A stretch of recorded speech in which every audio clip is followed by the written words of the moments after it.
Olá, seja bem-vindo. Está começando mais uma edição do Jornal Toda Hora. Agora é 1h35 e eu te convido a acompanhar comigo as notícias dessa madrugada. A Prefeitura de Curitiba adotou uma medida que muitos consideram polêmica, que é decretar a internação involuntária dos dependentes químicos. A medida ampliou o debate que já é adotado em 30% das capitais brasileiras.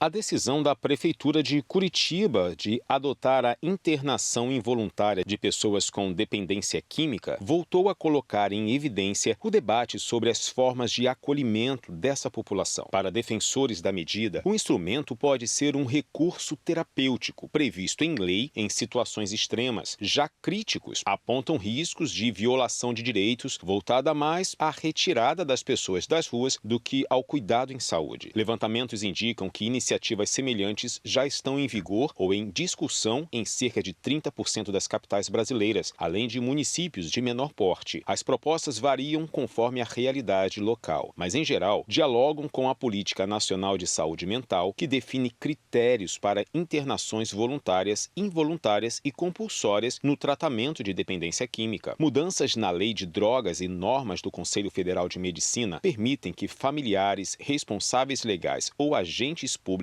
das áreas de saúde, assistência social e segurança solicitem a internação sem o consentimento do paciente em circunstâncias excepcionais, cabendo a um médico a decisão final. Em Curitiba, a portaria que institui a medida também prevê como justificativa situações de risco moral ou patrimonial e ameaça à ordem pública, o que ampliou ainda mais as discussões sobre os limites e impactos desse modelo.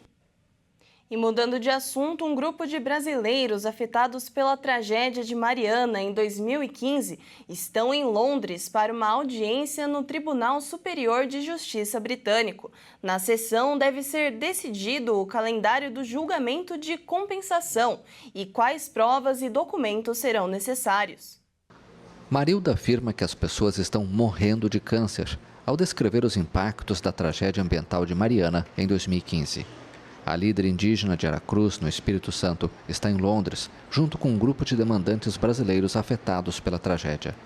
Eles vão assistir a uma audiência nesta quarta e quinta-feira no Tribunal Superior de Justiça britânico, na qual deve ser decidido o calendário do julgamento de compensação e quais documentos e provas periciais serão necessários.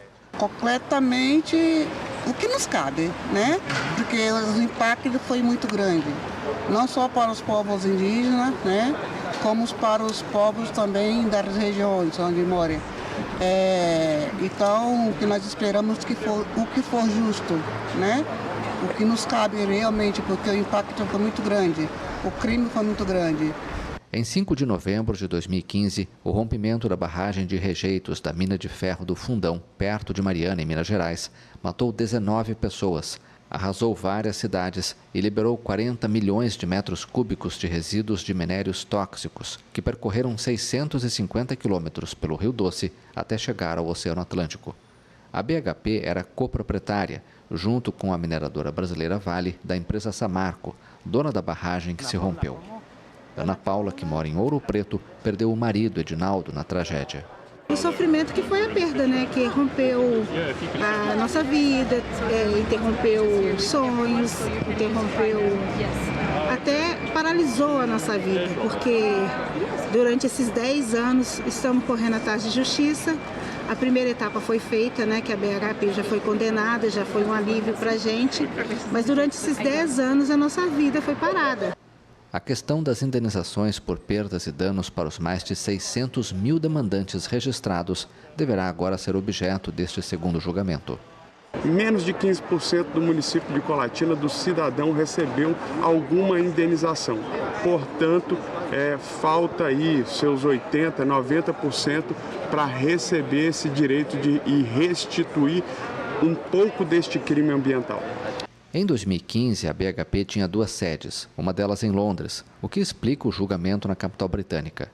Desde o início do julgamento, a mineradora australiana negou ser contaminadora direta.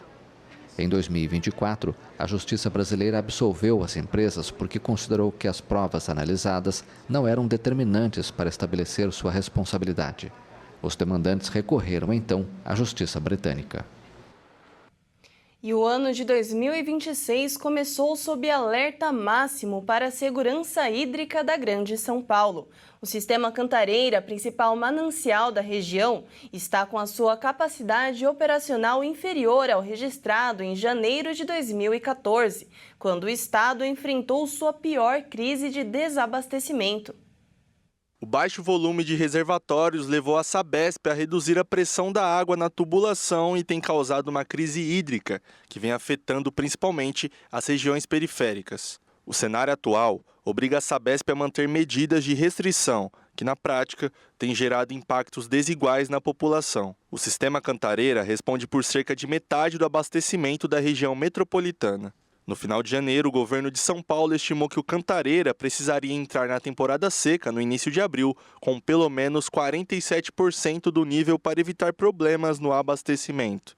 Para o fim da estação seca, em agosto, o patamar de segurança foi de 30%, mas o número atual é bem diferente, 23%. Devido à crise hídrica, a Agência Reguladora dos Serviços Públicos do Estado e o governo estabeleceram regras que devem ser observadas pela Companhia de Saneamento Básico do Estado de São Paulo. Então, a Sabesp está reduzindo a pressão 10 horas por dia, normalmente na parte noturna, e faz campanhas para a economia de água. A Sabesp afirmou que desde o início da redução da pressão noturna, no final de agosto do ano passado, o volume economizado seria o suficiente para abastecer por um mês as cidades de São Paulo, Guarulhos e São Bernardo do Campo. A Sabesp foi privatizada no segundo semestre de 2024 e o cenário de crise hídrica levou a companhia a antecipar os investimentos em resiliência hídrica. Uma delas será o uso da represa Billings, que irá disponibilizar água para o abastecimento da região. Essa edição do Jornal Toda Hora fica por aqui. Acompanhe nosso canal no YouTube, onde você pode conferir todos os nossos jornais e se manter bem informado. Nos veremos novamente às 2h50 com mais notícias. Até logo!